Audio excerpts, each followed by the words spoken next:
The first time she took my hand, I forgot who I was supposed to be. The night air tasted like rain and metal, heavy against my lungs as I stepped out of the car, the city stretching around me in silence that wasn't really silence at all, just distant sirens and the hum of traffic a few blocks away.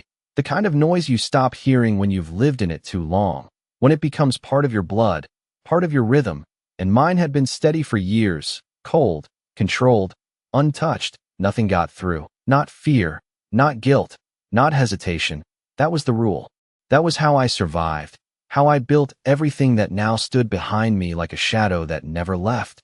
Men moved when I moved, doors opened before I touched them, and no one ever reached for me.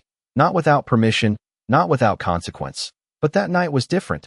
I felt it before I saw her, a shift in the air, something out of place, something small and fragile in a world that crushed things like that without noticing. And then I looked down, and there she was, maybe 5 years old, maybe 6, small enough that her hand barely wrapped around 2 of my fingers, her coat too thin for the cold, her shoes scuffed like she'd been walking longer than she should have, and her eyes, God, her eyes, clear, steady, not a trace of fear, not even curiosity, just certainty, like she had already decided I was safe before the world had a chance to tell her otherwise. And then she did it, like it was nothing, like it was natural, like people did this every day. She stepped closer and took my hand, just took it, no hesitation, no permission, and everything in me should have reacted. Every instinct I had built over years should have snapped into place. I should have pulled away, should have stepped back, should have reminded her, reminded everyone, that I was not the kind of man you touched. But I didn't. I stood there, completely still, like the city itself had paused around us, like time had forgotten to move forward. And for the first time in years, I felt something I couldn't name, something unfamiliar and sharp and quiet all at once. And it didn't feel like weakness, it felt like disruption, like something had cracked just enough to let light through.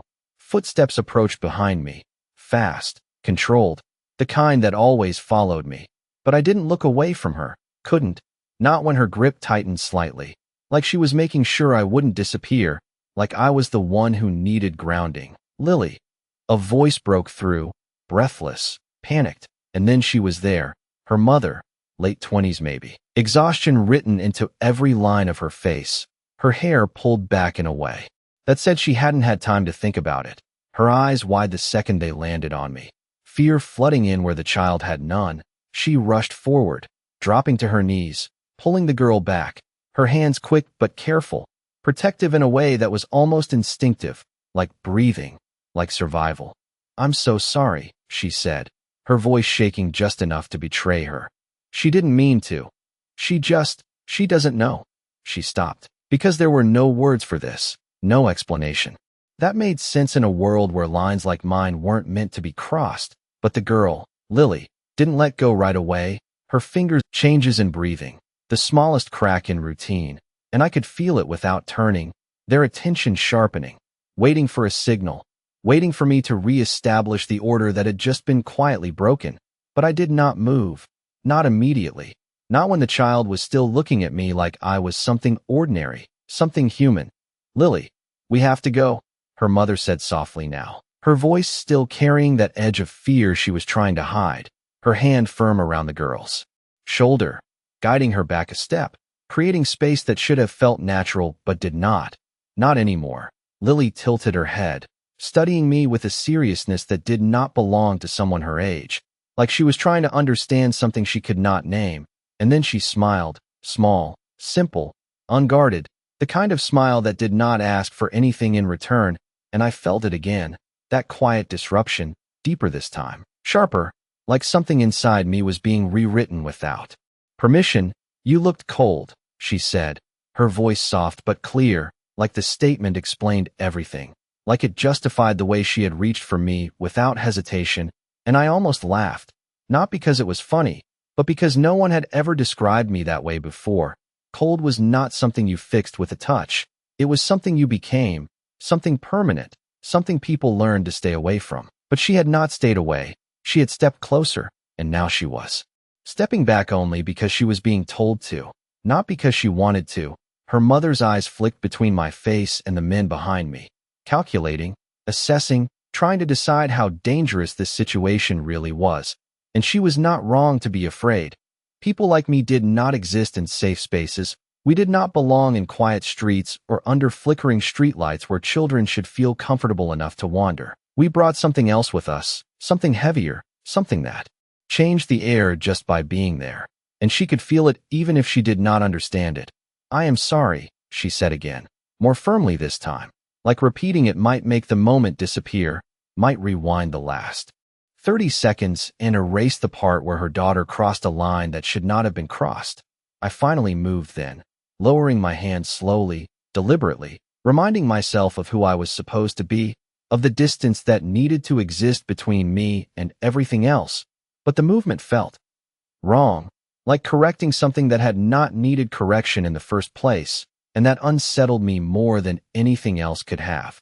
"You should take her home," I said, my voice even, controlled, exactly the way it always was. But there was something under it now, something quieter, something I had not heard in years, concern.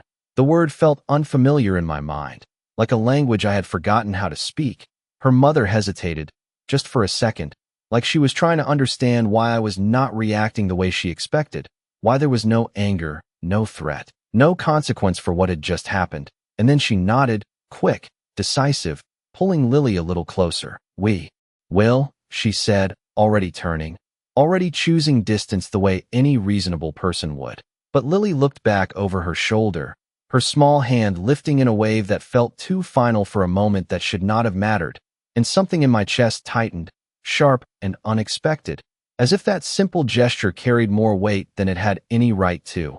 I watched them walk away, their figures growing smaller under the streetlight, blending into the ordinary world they belonged to, a world I had not been part of in a very long time. And I told myself that was where this ended, that it was just a moment, just an accident, something that would fade the way everything else did. But as I turned back toward the car, as the familiar rhythm of my life tried to close around me again, I realized something that did not fit, something that refused to settle back into place. I could still feel her hand in mine, and I did not know how to forget it. I told myself I forgot her by the time the car door closed, by the time the engine started, by the time the city began to move again around me like nothing had happened, because that was how it always worked. Moments passed, people disappeared, and I remained exactly the same, unchanged, untouched. But this time the silence inside the car felt different, heavier, like something had followed me in and refused to leave. I stared straight ahead as the driver pulled away from the curb, the streetlights sliding across the tinted glass in slow, steady intervals, each one flashing briefly against my reflection, and for a second I did not recognize the man looking back at me, not because he looked different, but because something in his expression had shifted, something subtle but undeniable, and I did not like it, sir. The voice came from the front, careful, measured, the way they always spoke when they were not sure what version of me they were dealing with. "There is a change in schedule tonight." I should have answered immediately, should have returned to the rhythm that defined everything I did, but my mind was still somewhere else, replaying a small hand wrapping around mine like it belonged there, like it had every right to be there. And that was the problem. It felt right in a way nothing had in years. "Cancel it," I said finally, my voice low, steady, giving nothing away. The rearview mirror caught the driver's eyes for a fraction of a second, confusion flickering before it disappeared, because no one questioned me, not out loud, not ever. "Yes, sir," he replied, adjusting course without another word. And the car turned down a different street, one I had not planned to take, one that led away from everything I was supposed to be doing and closer to something I did not understand. I did not ask where we were going. I already knew, even before the car slowed, even before I saw the familiar streetlight again, casting that same pale glow onto the sidewalk where she had stood, where she had smiled, where she had reached for me like I was just another person passing by. The car came to a stop, engine idling softly, and for a moment I stayed inside, hands resting on my knees, staring through the glass at an empty sidewalk, because of course it was empty. Moments like that did not wait for you. They did not repeat themselves just because you wanted them to.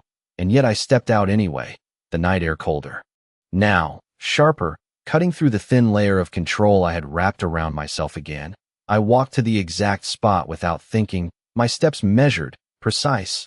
But there was something underneath them now, something less certain. I looked down at my hand, flexing my fingers slowly, as if expecting to feel hers again, and when I did not, the absence felt louder than it should have. A quiet kind of loss that made no sense for a person I had known for less than a minute. You came back. The voice was soft, cautious, and it pulled me out of my thoughts instantly. I turned, slower than usual, and there she was, Emily, standing a few feet away, her coat wrapped tightly around her, Lily beside her again, half hidden behind her leg, but peeking out with that same unfiltered curiosity, like she had been waiting, like she knew I would return even when I did not know it myself. Emily's eyes searched my face, not with fear this time, but with something else, something more complicated, like she was trying to understand why I was here, why someone like me would come back to a place that held nothing for him. And for the first time in a long time, I did not have an answer ready. I did not have a reason that fit into the world I controlled. All I had was the truth, simple and unsettling. I forgot something, I said, my voice quieter than before, and Lily stepped forward before her mother could stop her, her small hand lifting again, reaching toward mine with the same certainty as before, like this was the most natural thing in the world, and this time, I did not hesitate at all. Her fingers fit into mine like they had always belonged there, small and warm and steady in a way that made the rest of the world feel distant, like the city had taken a step back just to watch, and I let it happen, not because I decided to, not because I allowed it, but because something in me no longer resisted, and that realization settled deeper than anything else. Emily noticed it too. I could see it in the way her shoulders tensed, in the way her eyes flicked from our hands to my face, searching for intent, for danger, for the reason behind something that did not make sense in her world. Lily, she said softly, not pulling her away this time, but grounding her, reminding her where she was, who she was with, and maybe reminding herself as well. But Lily only tightened her grip slightly, like she was anchoring both of us to the same moment.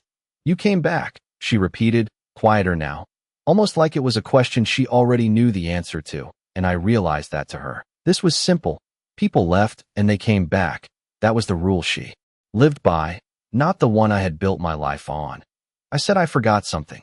I replied, my voice calm, but it felt different coming out now, less like a statement, more like an admission, and Emily studied me for a long second, the kind of look that measured more than words could explain, like she was trying to understand what kind of man stands in the cold at this hour just to return to a place that held nothing for him, except that it did now, and we all knew it even if none of us said it out loud. There is nothing here, she said carefully, her tone not accusing, just honest, and that honesty caught me off guard more than anything else could have, because she was right. There should have been nothing here for me, no reason to stay, no reason to return, no reason to let a moment like this matter, but it did. You are wrong, I said quietly, my gaze dropping briefly to Lily as she traced her thumb across my knuckle absent-mindedly, like it was the most natural thing in the world, like she had done it 100 times before, and something about that small, unconscious gesture pulled at a memory I had not touched in years, something distant and soft, and almost forgotten.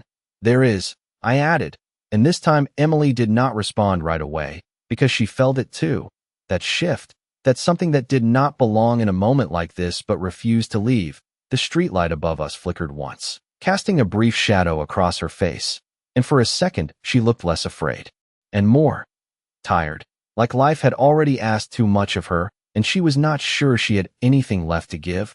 We should go, she said. Finally, but there was hesitation in it now, not urgency, not fear, just uncertainty, and Lily shook her head slightly, her fingers still wrapped around mine. He is not cold anymore, she said simply, like she was stating a fact that settled everything. And I felt something shift again, quieter this time, deeper, like the words had reached a place I had locked away a long time ago. Emily exhaled slowly, her breath visible in the cold air, her eyes softening just a fraction as she looked at her daughter, then back at me. And for the first time, there was no fear there, just caution, just awareness. You should not be here, she said, not as a warning, but as a truth she believed, and maybe she was right. Maybe this was not my place, maybe none of this was, but my hand did not move, my fingers did not let go, and that was answer enough. Because for the first time in years, I was exactly where I was not supposed to be, and I did not want to leave.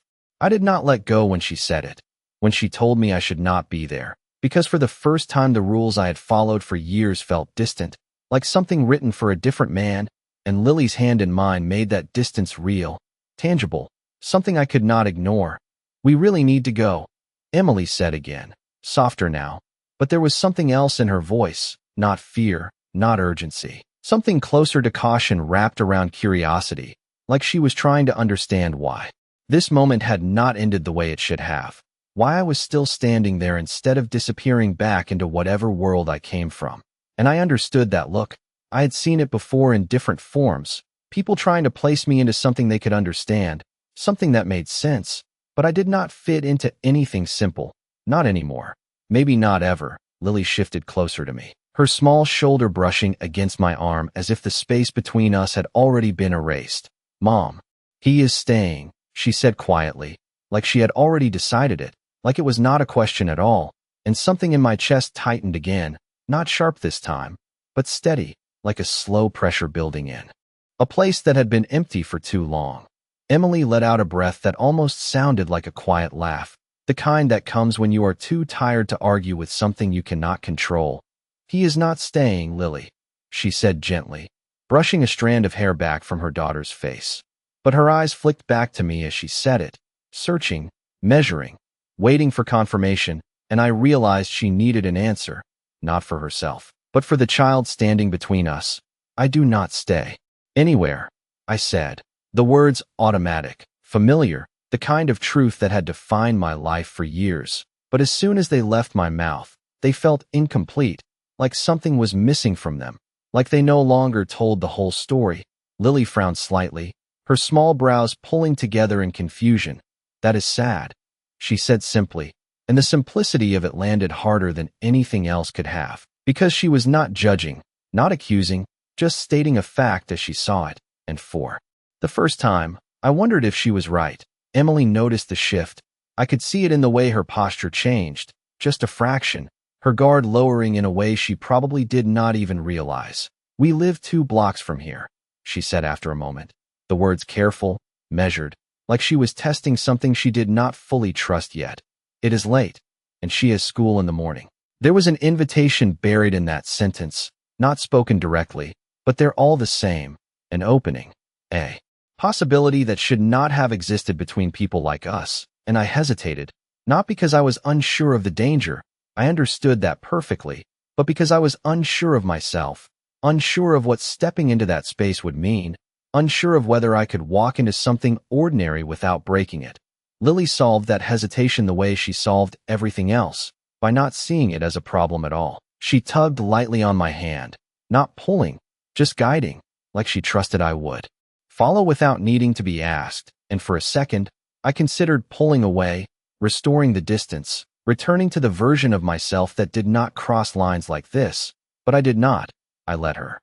Led me one step forward, then another, the sidewalk stretching ahead of us under the dim street lights. Emily walking beside us now instead of behind, close enough that I could feel the quiet tension in her, the awareness, the readiness to protect, and I respected that more than I expected to. "You should not trust me," I said quietly as we moved. The words not a warning, not a threat, just the truth as I understood it. Emily glanced at me, her expression unreadable for a moment before it softened just slightly. "I do not," she replied, and there was honesty in it, steady and clear. "But she does," she added, nodding toward Lily, who was already talking about something simple, something small, her voice light and unburdened as if the world had never given her a reason to be afraid. And I realized then that this was not about trust. Not yet. It was about something else, something quieter and far more dangerous. The kind of thing that starts with a single step and changes everything before you realize it has already begun.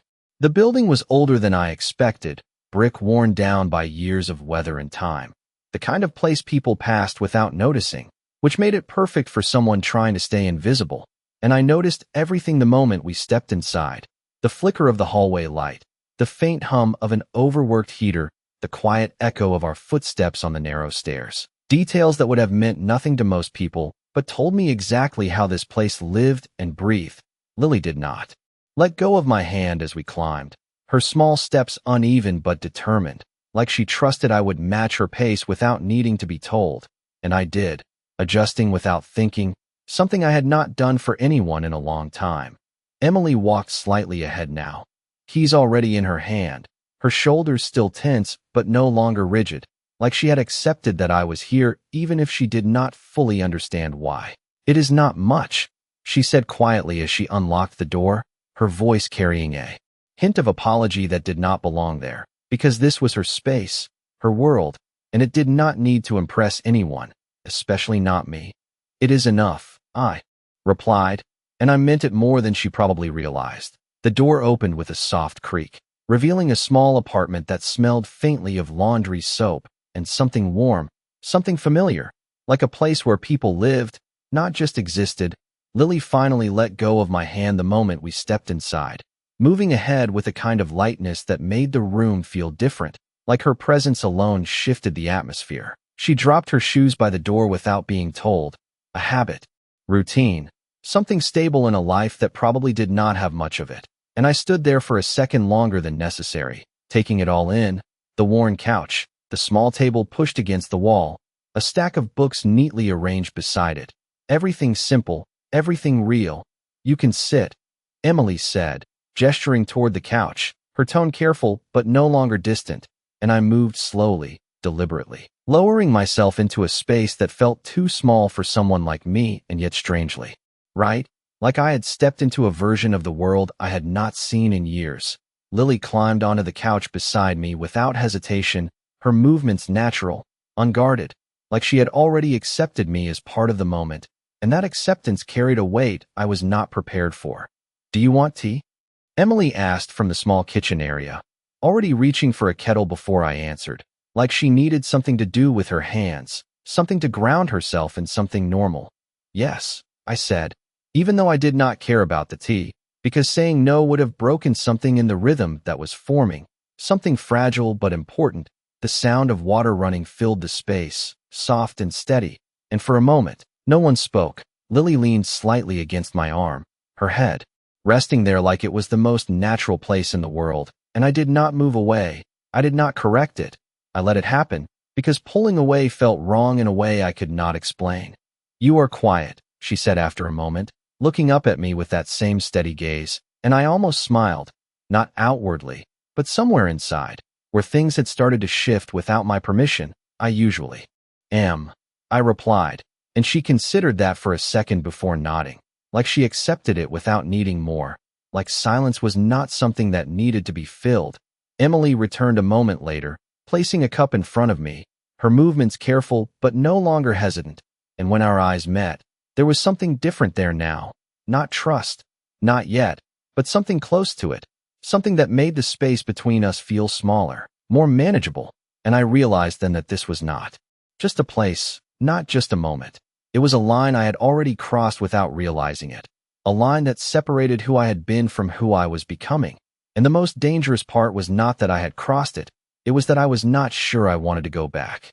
The quiet should have felt temporary, something fragile that would break the moment I stood up and walked out, but it lingered, settling into the walls, into the space between us, into the way Lily leaned against me like she had always done it, like there had never been a time when I was not there, and that illusion was dangerous, more dangerous than anything I had faced in years, because it made something impossible feel normal. The tea in my hand had gone warm, untouched, forgotten, while Emily moved quietly in the kitchen, her presence steady now, less guarded, though not careless. She still watched me when she thought I would not notice, still measured the distance between who I appeared to be and who she suspected I really was.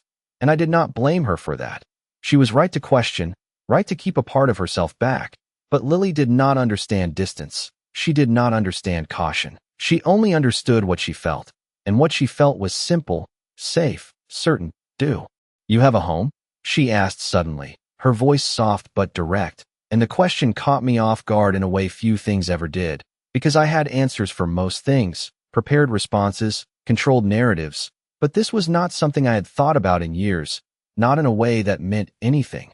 "I have places," I said after a moment, choosing the words carefully, because the truth was complicated and I was not sure how much of it belonged here. Lily tilted her head, considering that answer with more seriousness than it deserved. That is not the same, she said simply. And again, she was right in a way that unsettled me more than anything else could have.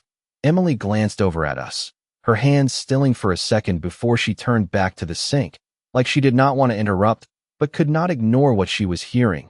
Lily, she said gently, a quiet reminder not to push too far, but the girl only leaned back slightly, her small hand resting against my sleeve now instead of holding on, like she trusted I would not disappear even without contact, and that trust felt heavier than her grip ever had. You can stay for a little, she added, her voice softer, like she was offering something without fully realizing it, and the words settled between us in a way that shifted the air again, because staying, even for a little, was not something I did. It implied presence, connection, something beyond transactions and control, something I had built my entire life around avoiding. And yet I did not say no, I did not stand up, did not create the distance that would have made everything simpler. Instead, I found myself nodding once, a small movement that carried more meaning than it should have. Emily turned then, her eyes meeting mine fully this time. And there was something new there, not just caution, not just curiosity, something closer to acceptance, like she had decided, at least for now, that I was not a threat to the space she had created for herself and her daughter. And that decision changed something in me, because it was not based on fear, not based on power. It was based on choice, her choice, and I realized I did not want to break that, did not want to prove her wrong, which was a dangerous thought for someone like me to have. The clock on the wall ticked quietly, marking time in a way I was not used to noticing. Minutes passing without urgency, without purpose beyond existing, and I sat there, in a place that was not mine, with people who should not have mattered, feeling something unfamiliar settle into my chest, something steady, something I could not control or predict, and for the first time in a long time, I did not reach for control. I let the moment stay exactly as it was, even though a part of me knew it would not last, even though a part of me knew that things like this never did, because the world I came from did not allow for quiet nights and simple conversations. It did not allow for hands held without consequence or trust given without reason, and sooner or later, that world would find me again. It always did. The only question was what it would take. For me when it did. It started with something small, something most people would not notice, but I did. I always did. The shift in the air, the subtle change in rhythm that did not belong in a place like this. I felt it before I heard it, before the faint sound of a car slowing outside, before the headlights briefly washed across the thin curtains and disappeared, and my body reacted before my mind caught up, every instinct sharpening, every sense pulling me back into the world I had stepped away from, the world that did not allow mistakes, that did not allow attachments. And for the first time that night, I moved away from Lily, not abruptly, not enough to scare her, but enough to create space, enough to remind myself that this was not where I belonged. What is it? Emily asked quietly, her voice immediately picking up on the change, because she was more perceptive than she let on, and I did not answer right away, my gaze already shifting toward the window, calculating, measuring, the way I always did. Nothing you need to worry about, I said finally, but the words felt hollow even as I said them, because if I had learned anything, it was that the moment I stepped into someone else's life, they became something to worry about whether they wanted to or not. Lily looked up at me, her expression confused for the first time, like she could feel the difference too, the way the moment had shifted from something soft into something uncertain. You are cold again, she said quietly, and the words landed harder than anything else had that night, because she was not wrong. I could feel it happening, the walls going back up, the distance returning, the version of me that existed outside this apartment pushing its way back in, and I hated it, more than I expected to. More than I was ready to admit. I am still here, I said, softer this time, more for her than for myself, and she studied me for a second before nodding, like she chose to believe it even if she did not fully understand. Emily stepped closer then, her movements subtle but deliberate, placing herself just slightly between me and Lily without making it obvious, protective in a way that was instinctive, and I respected that more than she realized. If something is wrong, you should leave, she said, not unkindly, just honestly. And there it was, the line drawn clearly, the boundary she needed to keep her world intact. And I could have left, should have left. It would have been the easiest thing to do, to walk out the door and let this moment become something temporary, something that faded with time, but my feet did not move. Not yet, because leaving now felt like breaking. Something fragile that had only just begun to exist. The sound outside came again, quieter this time, like a car door closing somewhere down the street, and I knew what it meant. Not danger, not immediate, but awareness, the kind that spread slowly, the kind that found its way into places it did not belong. And that was enough to make a decision I did not want to make. I turned back to them, really looked at them, at Emily standing there with quiet strength, at Lily watching me with unwavering trust, and something in my chest tightened in a way that felt too close to regret. I have to go, I said, the words steady even if everything else was not. Lily's expression fell just slightly, not dramatic, not loud, just enough to be felt, and she reached for my hand again, like she thought it might stop me, like she thought it should, and for a second, I let her hold it, memorizing the warmth, the weight, the way it grounded something inside me that had been drifting for too long. You will come back, she said, not asking, just stating it the way she always did, with quiet certainty, and I wanted to promise her, wanted to give her something solid to hold on to, but I did not make promises I could not keep, not anymore. I will try, I said instead, because it was the closest thing to the truth I could offer, and even that felt like more than I had given anyone in a very long time.